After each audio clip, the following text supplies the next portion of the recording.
Subscribe करें हमारे YouTube channel साधना gold को और पाएं वीडियो सबसे पहले। और हाँ, बेल आइकन दबाना ना भूलें। से रगर करे जो कोई अनल प्रगट चंदन ते होई। तो चंदन की लकड़ी की तरह संतों का जीवन होता है, लेकिन जब कोई दूसरी लकड़ी आकर रगड़ा लगाते तो उस समय गर्मी, हाथ मेरे इस समय दोनों ठंडे, लेकिन यदि रगड़ूंगा तो गर्मी आ जाएगी। लेकिन हाथ का स्वभाव अपना नहीं है कि इतनी आग उगले। इसी प्रकार संत का स्वभाव होता है। और गृहस्थी लोग तो बिना रगड़े ही गर्म रहते हैं।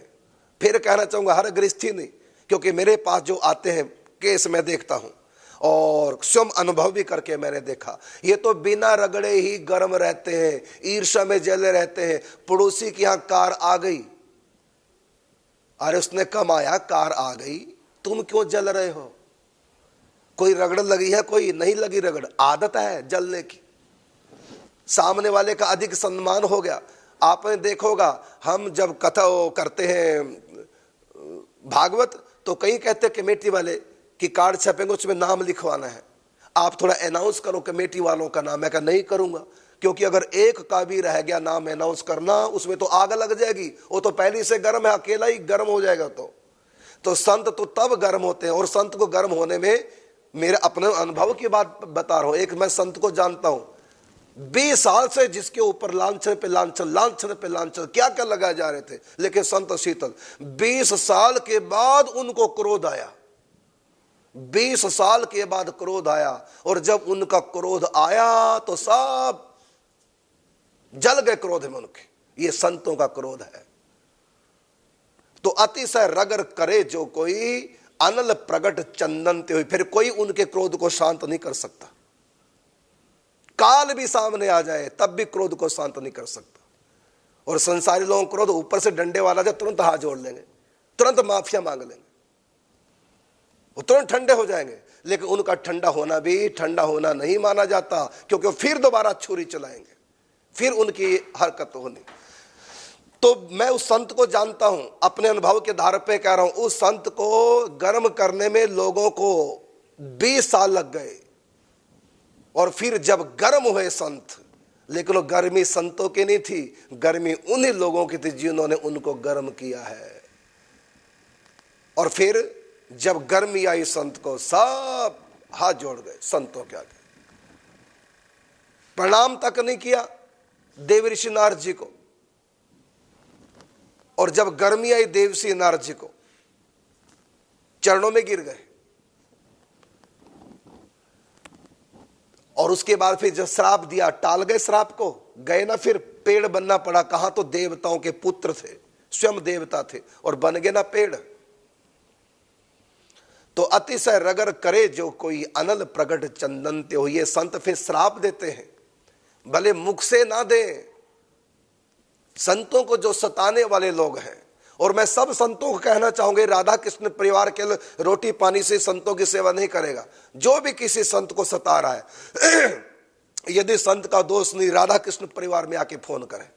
मैं कहना चाहूंगा पूरे ब्रजमंडल के संत, कोई ना डरे, लेकिन पाप से डरो, डरना है तो किसी व्यक्ति से ना डरे। कोई भी किसी संत को, निर्दोष को सता रहा है, उनके भजन में विघ्न बाधाएं होती हैं, वो राधा कृष्ण परिवार सेवा ट्रस्ट में आके फोन करें। हम रिपोर्ट लिखवाएंगे थाने में, हम करेंगे पैसा खर्च, केस हम लड़ेंगे उसका। फिर मैं कहना चाहूंगा पूरे ब्रजमंडल में कहीं भी कोई किसी संत को सता रहा हो, लेकिन संत का कसूर नहीं होना चाहिए। यदि संत का कसूर है तो मैं डांटूंगा उसको। यदि संत का कसूर नहीं और बिना बात के कोई संतों को सताए, और संत बेचारे भजन में लगे हैं और उनके भजन में विघ्न पड़ रहा है, कभी कोई आकर के हमला कर दे, कोई कुछ हमला कर दे आकर, कभी कोई निंदा चुगली करने लग जाए, यदि संत का कसूर नहीं है, वो संत चुपचाप टीवी के नीचे जो नंबर चल रहे हैं, इन नंबरों पे फोन करे, हम केस करेंगे उनके ऊपर। यदि कोई तुमको गाली देता है, रिकॉर्ड कर लो, मोबाइल का जमाना है, मानहानि का दावा ठोक दो उनके ऊपर। तुम अगर डर तो घबराओ मत, मुझको फोन करो, टीवी के नीचे जो नंबर चल रहे हैं इन पे फोन करो। लेकिन हम ऐसे नहीं, कानून को हाथ में नहीं लेंगे, हम कानून का आश्रय लेंगे। हम मानहानि का दावा करेंगे उनके ऊपर जो संतों को गाली देते हैं। हम मानहानि का दावा करेंगे, उनके ऊपर केस ठोक देंगे। इसलिए कोई संत घबराए ना, अपने भजन चिंतन में लगे रहो। मैं केवल रोटी कपड़ा मकान और दवाई से आप लोगों की सेवा नहीं करूंगा। यदि आपके भजन में कोई मारिच, कोई स्वभाव, कोई ताड़ का सामने आए तो राधा कृष्ण परिवार सेवा ट्रस्ट में फोन करें। हम थाने में जाकर के रिपोर्ट लिखवाएंगे, पुलिस भेजेंगे और मानहानि का दावा करेंगे जो कोई संत को गाली देता है तो। इससे सब सावधान रहें। लेकिन मैं संतों कहना चाहूंगा, तुम कोई गलती नहीं करोगे, सह लो। मैं एक संत को आज मिला हूं जो 20 साल तक सहता गया, और वो गर्म भी इतने हुए कि सब तहलका मचा दिया पूरी कॉलोनी में जब संत गर्म हुए। और एक ने कहा कि संत होके गुस्सा कर रहे हो। संत नहीं गुस्सा करते कभी, ये तुम्हारा दिया हुआ गुस्सा है। चंदन की लकड़ी कभी गर्म नहीं होती, लेकिन जब कोई दूसरा बार बार रगड़ेगा तो गर्म हो जाएगी। देख रहे हो, मैं भी 3 दिन से गर्म बैठा हूं। इसलिए सावधान, और संत को डरो मत। और तुमको क्या, मरने से भी डरना नहीं चाहिए। तुम्हारे पीछे कौन सा कोई रोने वाला है। अधर्म को सहन करना भी अपराध है, पाप है। कभी किसी को गाली नहीं देनी चाहिए, चुगली निंदा नहीं करो। संतों को भी कहना चाहूंगा, जब घर छोड़ के संत बने हो, सहन कर लो, कोई बात नहीं, सह जाओ। जो सह गया वो प्रभु चरणों में रह गया। अगर कुछ कह गया तो माया में बह गया। इसे संतों को सहो। ये नहीं कि तुम फोन करने लग जाओ, एक बार किसने कुछ कह दिया और तुम फोन करने लग जाओ, महाराज जी हमको ऐसा कह रहा है। एक बार में नहीं, साल 2 साल 10 साल। मैं उस संत को जानता हूं जिसने 20 साल सहा है, तब मैंने उस संत का पक्ष लिया है। मैंने उस संत को कहा, अब कर क्रोध, हम तुम्हारे साथ हैं। और मैं ही तुम्हारे साथ नहीं, सिद्ध लोक के संत भी तुम्हारे साथ है, पुलिस भी तुम्हारे साथ है, पूरी कॉलोनी तुम्हारे साथ है। संत को कहा, बढ़ आगे, मैं तुम्हारा साथ दूंगा। और मैंने उस संत का साथ दिया है और कहा, कर तू क्रोध जितना कर सके, निकाल अपनी भड़ास। लेकिन ध्यान रखना, सामने वाला सुधारने के लिए नीत रहनी चाहिए, बुरा करने के लिए नहीं। हमारे क्रोध का कोई शिकारी हो जाए, उसका भला होना चाहिए, उसका बिगड़ना कुछ नहीं चाहिए। बस इसलिए कि जैसे को दोबारा गलती ना करे, उसी में उसका भला है। माँ भी तो पीटती है बच्चे को, बाप भी तो हाथ उठाता है। लेकिन मैंने उस संत को समझाया, हाथ नहीं उठाना, गाली नहीं देनी, कानून को हाथ में नहीं लेना है, लेकिन अपना गुस्सा पूरा प्रकट कर देना है।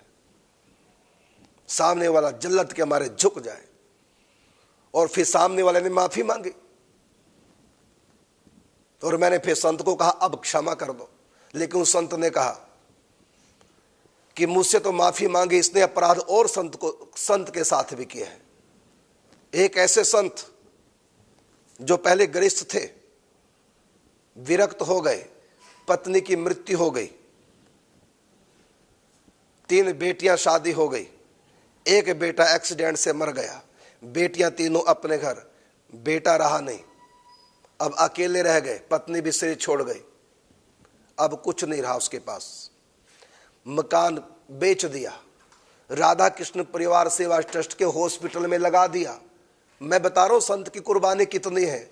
राधा कृष्ण परिवार सेवा ट्रस्ट का हॉस्पिटल 65 लाख का शायद मकान बिका, वो हॉस्पिटल में लगा दिया। अभी 50,000 रुपये उसकी पेंशन आ रही है, और पेंशन से भोजन करते हैं। और आश्रम का भी जो वह है सामान कितना खरीद के सारा पैसा खर्च कर रहे हैं। उस संत को कह दिया कि हराम की खा रहे हो। तो उस संत ने कहा कि मैं अपने लिए अपराधी को क्षमा कर सकता हूं, लेकिन संत के अपराधी को नहीं। इसलिए उस संत ने अभी भी, भले उसने माफी मांग ली, लेकिन वो संत कहता है अब भी मैं माफ नहीं करूंगा। कब तक? जब तक इन संत के चरणों में माफी नहीं मांगेगा, जिस संत को कहा कि हराम की खा रहे हो। और कौन संत 50,000 रुपया हर महीना जो दान कर रहा है, पेंशन का सारा पैसा, और मकान बेचकर 65 लाख का हॉस्पिटल को दिया, उस संत को एक गृहस्थी ने कहा हराम की खाते हो। उस संत से आके माफी मांगो, तब वो संत कहता है मैं माफ करूंगा। हमने संत से कहा अब कुछ नहीं कहना, ठीक है आप माफ मत करो, लेकिन कुछ नहीं कहोगे। अब वो संत ने कहा ठीक है मैं उनको कुछ नहीं कहूंगा, लेकिन अंदर से मैं माफ नहीं करूंगा। कब तक? जब तक उन संत के चरणों में आके प्रणाम नहीं करेंगे, माफी नहीं मांगेंगे जिनसे उन्होंने कहा कि हराम की खा रहे। तो मैंने संत से प्रार्थना की कि आपके क्रोध से उनका कुछ बिगड़ना नहीं चाहिए, उनको श्राप नहीं देना, उनको गाली नहीं देना। 20 साल से वो संत भी सह रहे थे,